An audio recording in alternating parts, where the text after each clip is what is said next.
Lila Morris took pride in living life on her own terms. As the owner of a successful boutique furniture business, she had built her reputation on creating custom, sustainable pieces that her clients adored.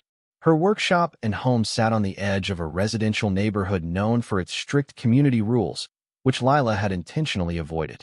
For her, the freedom to design her space, an eclectic mix of modern design, wildflower gardens, and a winding driveway, was essential to her creativity.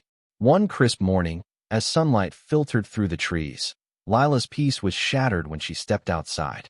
She froze in disbelief. A massive semi-truck, its engine idling loudly, was parked squarely across her driveway, blocking the only access point to her home and workshop. Bold red letters sprawled across a banner draped over the side of the truck read, "Pay your community dues or lose access." Lila felt her stomach drop. She wasn't part of any community association. She'd made that clear when she purchased the property years ago. What was this nonsense? The driver, a burly man in his late 40s with a cigarette dangling from his lips, leaned casually against the truck, as if he had all the time in the world. "You're not getting this truck out of here," he called out with a smirk, "until you settle what you owe." Lila's confusion quickly turned to anger. She approached him, her voice steady but firm. "I don't owe anything. You've made a mistake. Move your truck, or I'll call the police."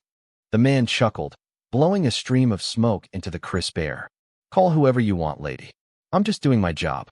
Orders came from up top, something about unpaid dues for the association. "Not my problem if you don't want to follow their rules." Lila stepped back, feeling a mix of outrage and disbelief. She immediately dialed the non-emergency line to explain the situation. Within 20 minutes, a police cruiser arrived. 2 officers stepped out, their expressions neutral. Lila felt a flicker of hope, but that quickly dimmed when she overheard the officer speaking with the driver. "This is a civil matter," one of the officers told her. "If they claim you owe dues, it's something you'll need to resolve through legal channels. We can't tow the truck unless it's violating local traffic laws, and this driveway is technically private property." "Private property?" Lila's voice sharpened. "Exactly. It's my property. This is trespassing." The officer shrugged, indifferent. "It's a gray area. If they have paperwork claiming jurisdiction over the driveway, it might not be considered trespassing. You'll need to look into the legalities. For now, I recommend trying to resolve this peacefully." "Resolve this peacefully?" Lila clenched her jaw as the officers left, leaving her standing in the shadow of the massive truck. She turned back to the driver, who offered her a mocking salute. "Told you," he said, tapping the side of the truck. "I'm not moving. Better start writing checks, lady." Seething, Lila retreated into her house. She opened her laptop, determined to find any records of this so-called association or proof that they had rights to her driveway. Hours passed as she sifted through local property records, but nothing concrete emerged. Frustration mounted, but she wasn't about to let these people push her around. By mid-afternoon, Lila made a decision. If the police wouldn't help, she'd handle it herself. She called a towing company and arranged for the truck to be removed. The dispatcher hesitated when she explained the situation but eventually agreed to send a tow truck. It arrived an hour later, and Lila watched from her porch as the driver assessed the situation. "This thing is a beast," the tow truck operator muttered, circling the semi. "But we can handle it. You sure you want to do this?" The owner might not be happy. Lila's eyes hardened. "I'm sure. Move it." The process was slow and noisy. The semi's driver protested loudly, shouting about lawsuits and damages, but the tow operator ignored him. After nearly 40 minutes, the truck was finally hauled away, leaving behind a faint smell of diesel and an eerie silence. For the first time all day, Lila felt a flicker of relief. That relief was short-lived. As evening fell, she stepped outside to check her mail, only to find something far more sinister waiting for her.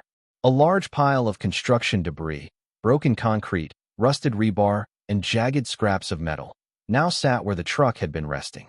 On top of the pile was a note written in blocky, aggressive letters. "This is just the beginning." Lila's hands trembled as she crumpled the note. Her driveway was still blocked, and now the situation had escalated. Whoever was behind this wasn't going to back down easily. She retreated inside, locking the doors and pulling the curtains shut. She had faced challenges before, both as a business owner and someone fiercely protective of her independence. But this was different. This felt calculated, personal. As she sat at her kitchen table, staring at the pile of debris through the window, Lila knew she couldn't ignore this.